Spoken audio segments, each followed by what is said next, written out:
OMG, it's Monday.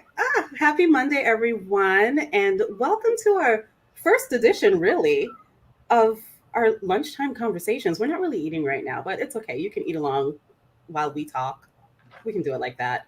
Anyway, I'm Dwayne Appeal from Canadian Small Business Women, and I love to talk. I love to help entrepreneurs, and I love connecting with people who are a part of wonderful organizations that are going to help entrepreneurs. And that brings us to our guest today. Danielle, tell everybody who you are. Hi, my name is Danielle Spencer. I work with BrandEQ, which is a creative marketing agency that has worked on an incredible campaign with the Women Entrepreneurship Knowledge Hub. And we've done some incredible work with women in the community. And I'm so happy to be here today to talk to you about that and a lot of the work that WEKH does. Awesome. So you talked about WEC, you brought them up. Tell us about WEC.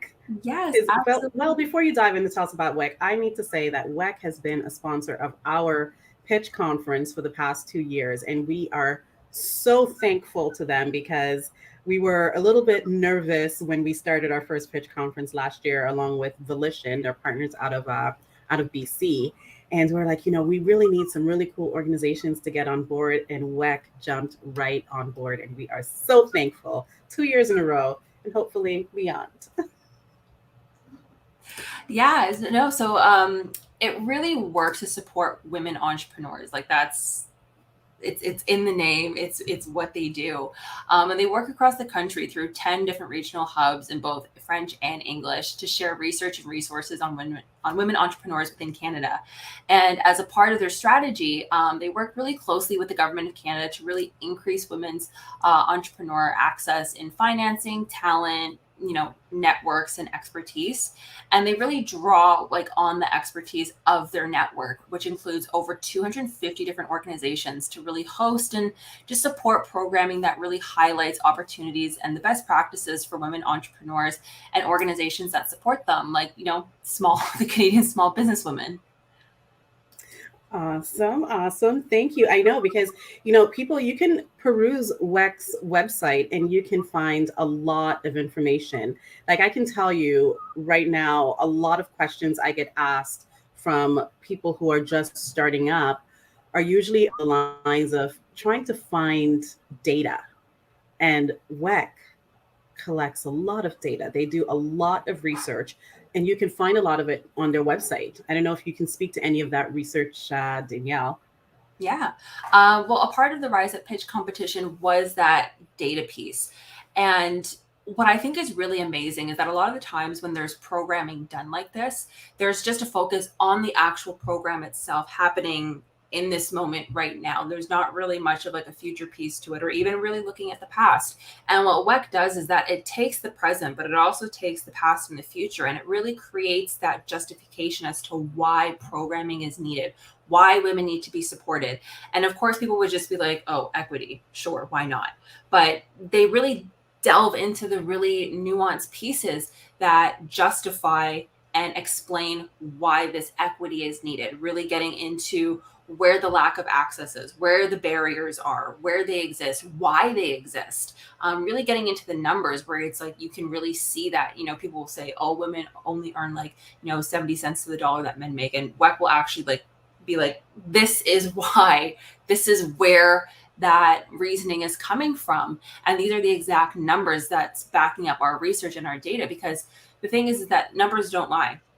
And so WEC really focuses on getting those because those are really hard to dispute when you're saying that, women are at this proportion of a disadvantage. Women of, this community, whether it's, LGBTQ or it's, like Black women or Indigenous women, whatever the case may be, it's every, women, we obviously have, some barriers that are challenging to us, but looking at the intersectional lens, that's definitely just a whole other area to get into. So it's not even just women, it's women with all these other different aspects to themselves and who they are and what those other little pieces are that are creating either issues or barriers or challenges to them within their entrepreneurship journey. Yeah, I like the fact that you touched on that. Well, you alluded to the fact that they're just not looking at women in one bucket. You know, they're Yeah. talking about immigrant women, Black women, Indigenous women, and they're really hammering down on different pockets Yes. of women and how we play a part in the entrepreneurship community. Absolutely. And even a piece that you just said, immigrant women and Black women. It's like a Black woman is not an immigrant woman. An immigrant woman is not necessarily just a Black woman. There's two completely different things because even when we talk about things like privilege, like like white privilege, it does exist, yes, but a woman who's coming over from like, let's say like France or like Serbia or somewhere like that, although she may be white, there's still issues that still exist for her as an immigrant woman. So yeah, even just really getting into just like those really like tight little niches of women entrepreneurs and really offering a voice and a reasoning for all of them. Yeah, and you know what? You mentioned the Rise Up pitch competition, and I remember when I saw that post go out no, is it earlier this year? Earlier this year, yeah. Earlier this year, I know, it yes. already feels like 2022. I'm like, when was Right? I was like, okay, this is really cool. I remember seeing it. Tell us more about it and tell us, why WEKH decided that they wanted to partner. I think it was a partnership with the BBPA, correct? Yes. For Yeah, this so one? within the BBPA, yeah. And what was amazing about that program, and what I speak to a lot, especially with working with the BBPA, is that a lot of the time people say that, Black women have this awful stereotype of never supporting each other. And I love working on these types of initiatives because it just immediately counters that. Because I can say, no, no, no. Here's like 700 women who are not only, submitting themselves for this competition, but they were coming, they were creating community, they were supporting each other, they were bringing their friends, their families into this and making sure that Black women were really being seen within in this initiative. And, they were fighting to be seen and fighting for, like the money because it is, competition at the end of the day. But it was done in such a way where it just really built up their fellow entrepreneurs, which is really great to see. And it wasn't even necessarily just a competition, like something that you see, like, I don't know, like any type of competition where it's like people just come, they showcase, they pitch, and that's it. The initiative really, really focused on giving women resources that would carry them forward. Again, as I was always saying, like WEKH really focuses on past, present, and future. So where was your business at? Why was it there? How can we evaluate where it is now and get you to a more successful point in the future? And again, like I don't see so many or as many organizations really focusing on like those three key pieces is the same way that WEKH does.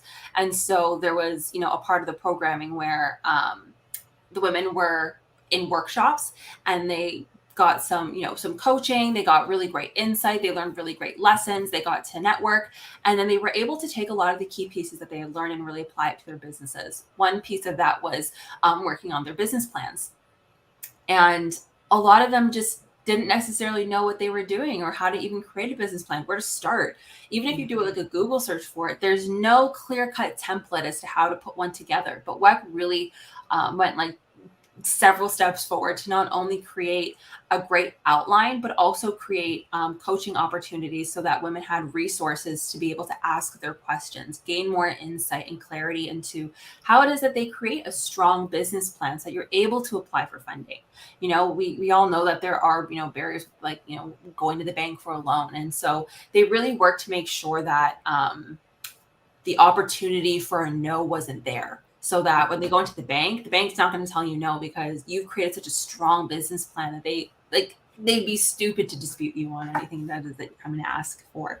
And so I think that was really great just because it wasn't just do a business plan. It was do a business plan. Now bring it back to us and let us coach you and just walk through it with you. And it just really gave like a personalized approach to these types of initiatives, which I think is really fantastic.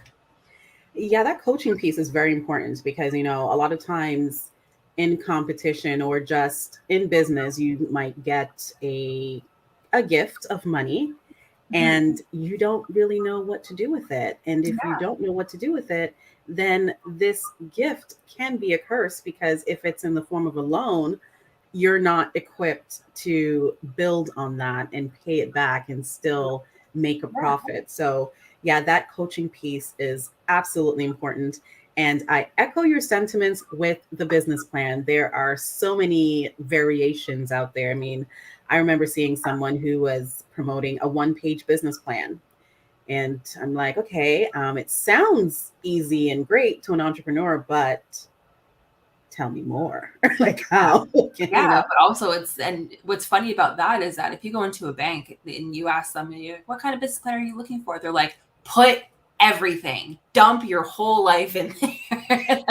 like the longer the better. But then you see somebody promoting like a one-page one, and it's like, as somebody who has to try and run their business, and if you like have a family, if you have another job, like time is sacred to you. A one-page business plan might sound great, but it's actually a greater waste of time than you actually doing the research and really trying to create a robust and detailed plan.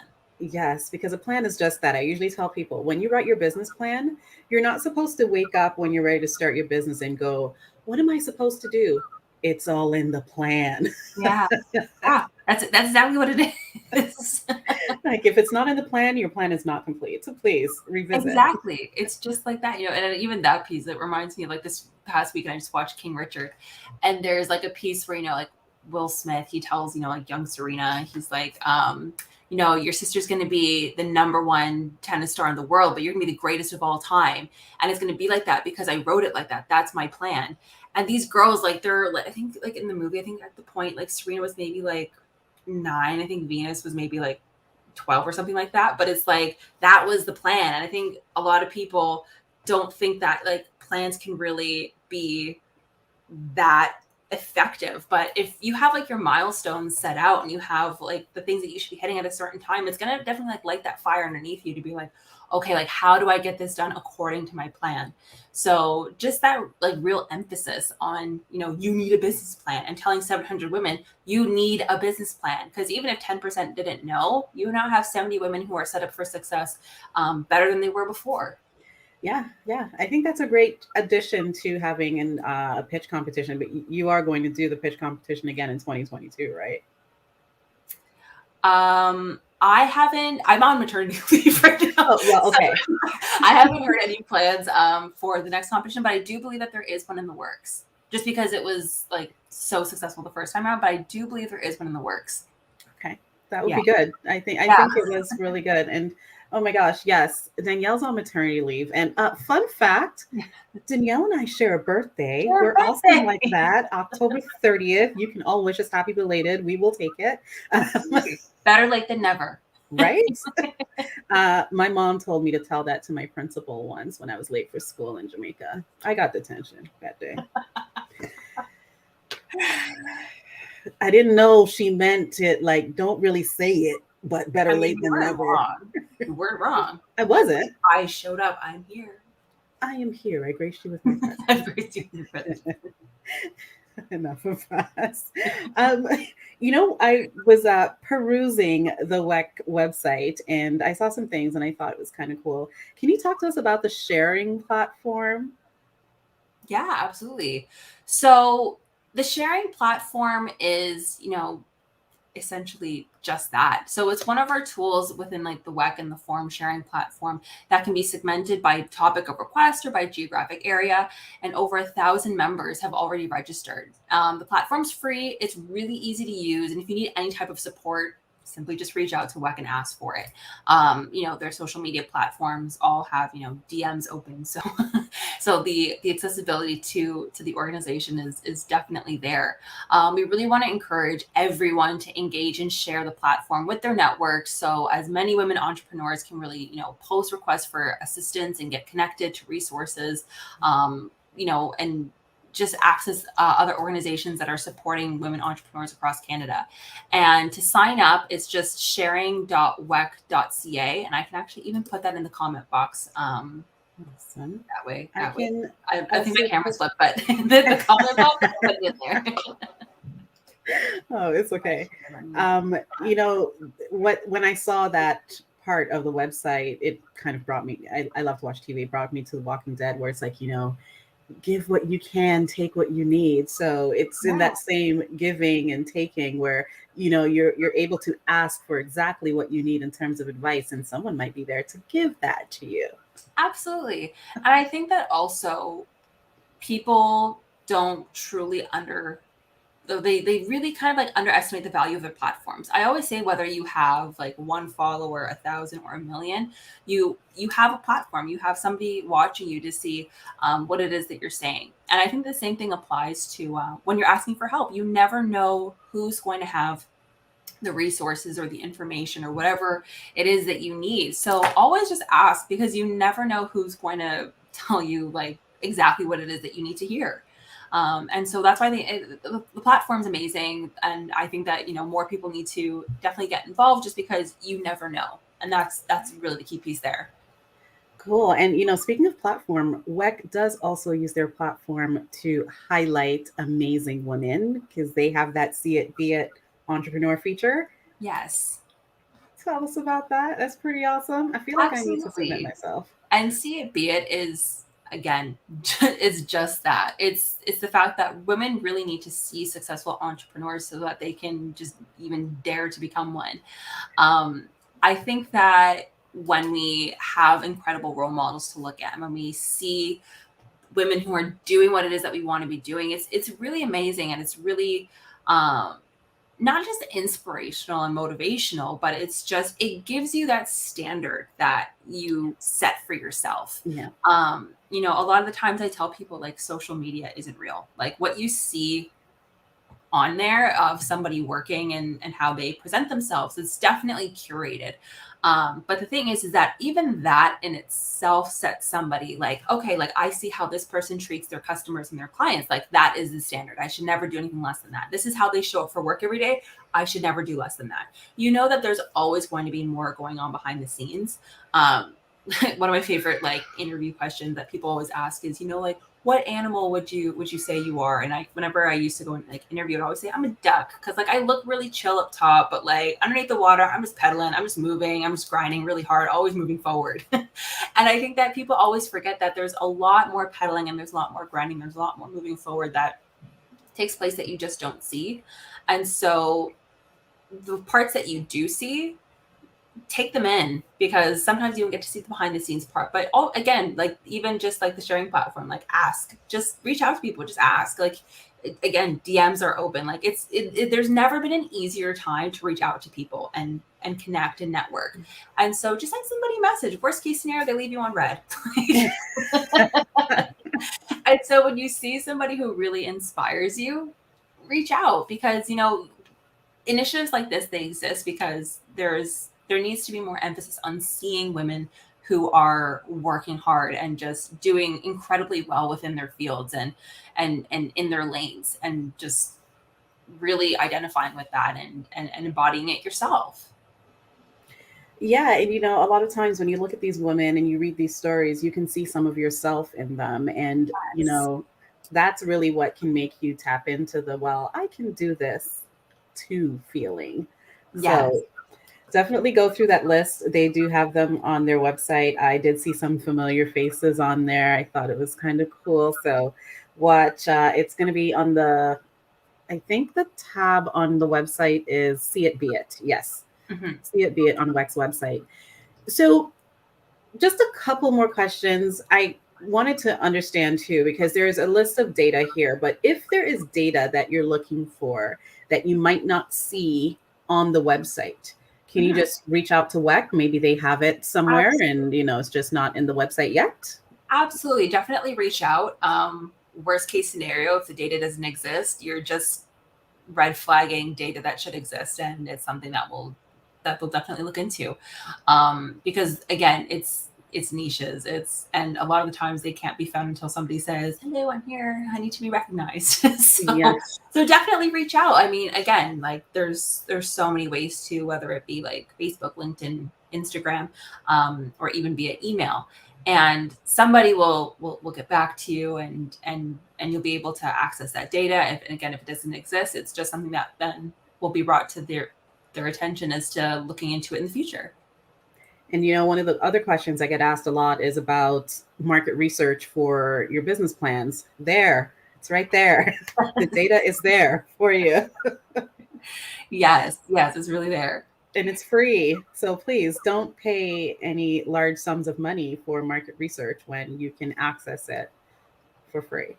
Absolutely. And that's the thing, is that it's WEKH for a reason, like Women Entrepreneurship Knowledge Hub. Like, it's really pushing that knowledge piece for women entrepreneurs so that you're setting yourself up for success. And that's really all it is that they really want to do. They just want to make sure that women are being successful within their industries, and that they're creating, financial liberation for themselves and being able to work for themselves and create financial opportunities for other people within their communities, and just really set the standard for other, not even just women, like men as well, because women are fantastic leaders. And I think that, when we're given the resources and when we're given the opportunities and when we're fueled to just move forward, everybody wins. Yes, definitely. We are the cornerstone, I do believe. We are. And I don't mean to sound biased, but I mean, we are. Come on. It's okay. I meant it. Didn't stutter. I take nothing back. Oh my gosh, this has been a wonderful conversation, Danielle, birthday twin. It's how I'm going to forever. I'm going to call you Danielle, birthday twin. Like, perfect. I'm going to change my name like here. Danielle twins are birthday twin. This has been great. So everyone, if you are trying to reach WEKH, you can go to their website at wekh.ca. So that's WEKH, because it's Women Entrepreneurship Knowledge Hub, wekh.ca, or you can look for them on Instagram at WEKH_PCFE, which I think is the French version, correct? Mm-hmm. Yes. And you can definitely peruse their website. And Danielle, if everyone wants to reach out to you, how do they do that? People can absolutely reach out to me. Like you said, belated birthday wishes. Do it. I am on Instagram. It's just spencer.danielle. And, even if there's any questions regarding WEKH or, what the Rise Up Pitch competition, and even where to be directed to anybody to speak to within WEKH, absolutely do send me a message and I can absolutely assist you with that. Awesome. Or we can just say hey. Yes, reach out and say hi, because she is on maternity leave. So she might want some adult conversations sometimes, outside of her household. So it might be nice to just go, hey, Danielle, how are you doing? Did you get some sleep today? Oh, yeah. Oh, I'm one of those moms who is like, my baby sleeps. Like, I'm sorry. The people just getting very like, your baby sleeps. And I'm like, my baby sleeps well. Sorry. That's what happens when, you're October 30th born, and I'm Scorpios. Like, just happens. Yeah, it just happens. Oh my gosh. Anyway, everyone, have a lovely rest of your Monday. And thank you so much, Danielle, for being our guest today. This was Thank you so much for having me. So bye, everybody. Bye, everyone.